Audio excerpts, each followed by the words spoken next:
राज पैसे में से व्यापारी था, उसकी उम्र कोई 40 साल था। वह प्रत्येक दिन सूर्योदय से पहले घर से निकल जाता और शहर से करीब 1 किलोमीटर दूर नदी में स्नान करता था। आज राज नदी किनारे चलता हुआ घाट पर जा रहा था। तभी उसे दूर से एक लाश देखी। लाश सड़ गई थी और उसमें से भयंकर बदबू आ रहा था। शायद किसी ने हत्या करके उसे नदी में फेंक दिया होगा।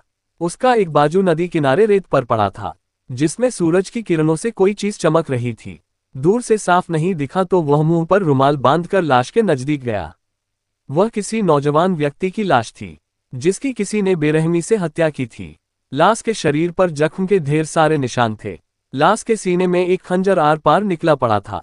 बहुत ही विभक्ति दृश्य था। राज ने देखा जो चीज दूर से चमकता हुआ दिख रहा था, वह लाश के बाएं हाथ में सोने का कंगन था। कंगन पर अंग्रेजी का के अक्षर गुणा हुआ था। राज को कंगन बहुत महंगा लगा। 5 तोले का जरूर होगा, उसने मन ही मन गुदगुदाया। राज लालची था, इतने महंगे कंगन को देखकर उसका ईमान डोलने लगा। यदि यह कंगन मिल जाए तो मोटी रकम हाथ लगेगी। राज कंगन निकालने की कोशिश की, परंतु दुर्गंध के वजह से असफल रहा। वहां बदबू की वजह से सांस लेना दुर्भर था। राज पीछे हटकर थोड़ा सांस लिया और पूर्ण मुंह पर रुमाल बांधकर लाश की हाथ से कंगन निकलने लगा। लेकिन लाश का ज्यादातर पानी में रहने से फूल जाने की वजह से कंगन निकलना मुश्किल था। राज ने हाथ धोए और पीछे हटकर सांस लिया। फिर आगे बढ़कर लास्ट के सीने से खंजर निकाल लिया। चारों ओर दूर दूर तक उसे कोई दिखाई नहीं दिया। राज खंजर से कंगन वाला बाजू काटने लगा। लाश के सड़ने की वजह से उसे ज्यादा परेशानी नहीं हुई।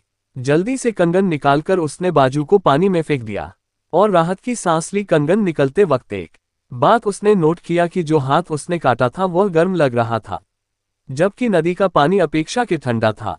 फिर इधर उधर देखा, वहां कोई नहीं था, किसी को शक ना हो, इसलिए उसने लाश को धक्का मारकर नदी के बीच दहा दिया। राज के पास ज्यादा वक्त नहीं था।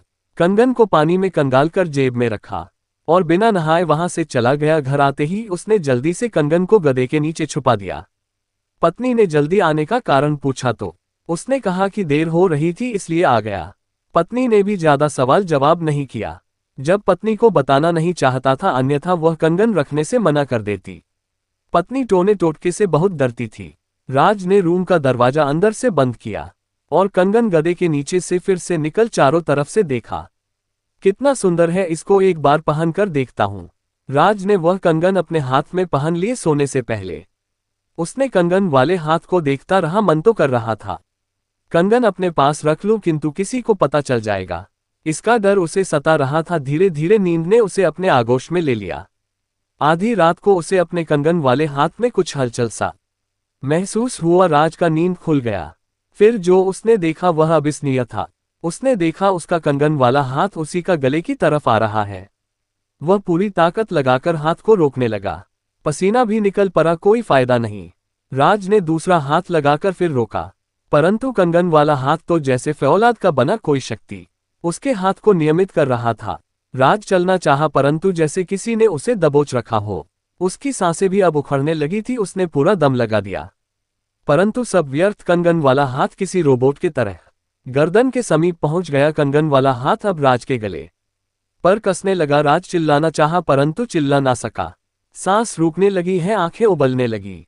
राज छटपटाने लगा, सीने पर किसी का दबाव बढ़ने लगा। आंखें खोपड़ी के ऊपर आई प्रतीत होने लगी। जिभ निकलकर बाहर आ गया।